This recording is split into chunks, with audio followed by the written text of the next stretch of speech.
Welcome to another edition of the Madison View. My name is Ralph Scott. I saw a video on the internet from a prominent money manager, and he mine and his ideas kind of interlock with each other. It feels good that I'm not the only one out there that sees what's going on right now in this country. Of course, I don't feel like that way anyway. But what I'm saying is, I think more of us need to stick up, and stick up for the middle, and which is what this guy was trying to do. He was trying to say that we should be worried about the future, because if you don't, you'll become complacent and you won't do anything, which is kind of, makes sense. But in my opinion, what's going on right now is what I would call hyper worrying. One side feels like that if their point of view isn't done, then everything's going to fall apart. That's what I call that's the chicken little syndrome is what I call it. I mean, there's a healthy worry and then there's a non-constructive worry. And I think right now American politics is in a healthy, unconstructive worry. But anyway, let me kind of lay the groundwork of why I think everything done. He pointed this out in the video, and it made a lot of sense to me. And I've been preaching it the whole entire time anyway, this extreme to the left, extreme to the right. But I think he's helped me put it in a little bit better words, but I can explain it a little bit better. I think the reason why we've come to the point to where we're at, in the extremes in our politics, is because of 9/11. Okay, we defeated a religion, right? And so therefore, it proved our religion, therefore, worthy in more religious people's eyes than the other religions. So therefore, they feel like that they were totally right. They feel like they were blessed by God, and only America can rule the world. I mean, it's kind of understandable. I mean, we've been doing a pretty good job of it for a very long time. And then you got the extreme left, which feels the exact same way, but their moral beliefs are different than the view of the left. I mean, of the right, because the left feels like that by suppressing women, okay, and just basically suppressing people is what caused the Muslim extremism to blow up and us to get in conflict with them, which they were totally right about that. Because, people see the suppression of people, and that's what brings out, America. And a lot of people the people on the right needs to think about this. It's because of the suppression of people through religion is why we came out and fought. Okay. Now, the people on the right now see it, okay, well, it's because our religion is better. But yet, they think that they should suppress the left, okay, in order for us to be right. But that's exactly what was happening in these religious theocracies, okay? Morals have become more important than daily survival, which is what I'm trying to say about the whole entire situation. Everybody nowadays, basically America is, like I've told you, we're so spoiled, we have to invent problems, okay? And most of these problems are going to be moral. You're going to Monday morning quarterback the foundation of the country. You're going to Monday morning quarterback the future of the country. It doesn't matter. That's what we're fighting over right now. We're fighting over the morals of the country right now. And it's because this country's done so well economically, it gives us the chance to wake up every day. Our stomachs are full. Our bank account is fine. Our future is taken care of. And it's only because of capitalism, which is like the one guy pointed out, is the only reason why we can do this, y'all. Okay. And what's going on by everybody coming to these, in my opinion, chicken little points, and I always say that, I think that's 90% of the problem. Both sides have come to the chicken little scenario. What everyone's forgetting is they're letting the morals from the left and the right overtake the survival of capitalism in this country. Okay.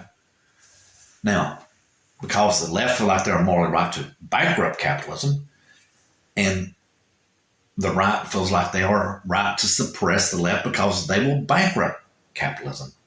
See what I'm saying? The conflict is merging in a point where it should not. Okay. Now, both sides, okay, have extremes of each party, okay, which is where the conflict comes. The left doesn't always have anti-capitalist, okay. I have a more liberal point of view, and I'm probably considered more of a conservative Democrat and a liberal Republican. I'm kind of a in between kind of guy, and I see that's what this money manager was saying. The solution to the problem that we're going through right now is the middle of the road, okay, and everyone sees what the problem is, okay. Everyone thinks that the decay of our schools, okay, our children not getting a proper education, is what is destroying or could possibly destroy our country. Okay. And notice what I said. The two sides. Did you notice that coming out? It's what could destroy, or it is what is destroying our country. See what I'm saying? That's where this whole entire thing, and what has happened is morals have come into our education system where they do not belong. That's where I'm telling you, everyone has forgot the one most important thing that this country is founded on. It's the benchmark of our country. It is the individual right. It's okay to believe different than someone else. It's fine and dandy. You don't have to you don't have to think the world's coming to an end just because someone doesn't believe like you do. And I'm a firm believer that there should be a separation of church and state. And why? And it doesn't matter what someone else, well, I won't say it doesn't matter what someone else thinks, because I will debate with them, because I think it's a good idea for someone to see my point of view, to get it to pass, to come across, someone to actually work on it with me. But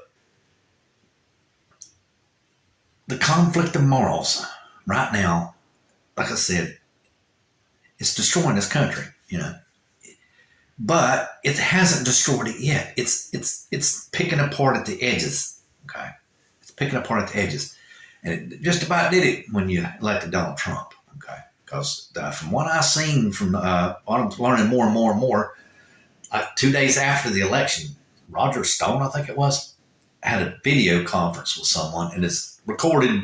Evidently, this got leaked somehow or another. It was recorded that he was planning to do fake electors the day after the election. Didn't know for sure, didn't know anything. He just knew that he was defeated and they were going to do it. It's like I told you, the right was trying to overtake the country. And why? Because there's a conflict of morals right now in this country. It's a conflict of morals with the left and a conflict of the morals on the right. And like I said, the major one is doing it. If you really look at what's going on with the right-wing church, they are banning women more and more and more. Okay, which is what the Muslims did. You not see this. You not see this correlation here. It is repression of people. It causes an internal conflict, which causes a country to deteriorate and implode. Madison saw this a long time ago, and the founding fathers of our country saw this a long time ago. And they all come together at the Declaration of Independence and wrote what they thought could keep this country together. You have to respect the individual right. It's okay for someone to be an atheist. It's okay for someone to be gay. It's okay for someone to be religious. It is okay to someone to be neither. Not even an atheist. They don't care. They just want to live. They want to get through their life. It's okay. Okay, there's nothing wrong with that. That's what this country is founded on. And by bringing this diversity of ideas, we have created one of the best capitalist systems in the world, y'all. And everyone seems to have lost sight of that. Now, I almost said disagree. I do agree with both sides. The deterioration of our education system is not good. Okay, and I think 90% of it is people are trying to teach our children on the left and the right morals in school. Okay, and I do not think that should be done. I think we should keep our school about as amoral as you can get. And you want your kids to learn morality, you teach them at your own home. You don't leave that up to someone else. That is your responsibility to teach your kids. That is your individual responsibility With individual rights comes your individual responsibility to either exercise or not to exercise those rights. You should not force those off on someone else. Okay? And I think that's going on both the left and the right. Okay? Because kids are getting picked on in school. People are trying to defend the kids. And then you get some people out there that bully Christians on the right who think that they should beat up gay kids because that's what their parents want them to do. Or whatever. I mean, that's just one scenario, okay? But I think, more so anything else, it comes back to the, like I said, the right and the left. The left wants, morally wants more people to be accepted. They have a more liberal point of view, which is basically a Christian point of view if you go back and read the Bible. You're supposed to turn the other cheek. But the people on the right, somehow or another, seem to have lost that. See what I'm saying? It's still a moral thing. It's a conflict of morals is what it comes down to. But in my opinion, the compromise, in my opinion, is you got to be careful about teaching morals in school, because right now what's happening is you're so busy teaching morals in school, the academics in this country is declining.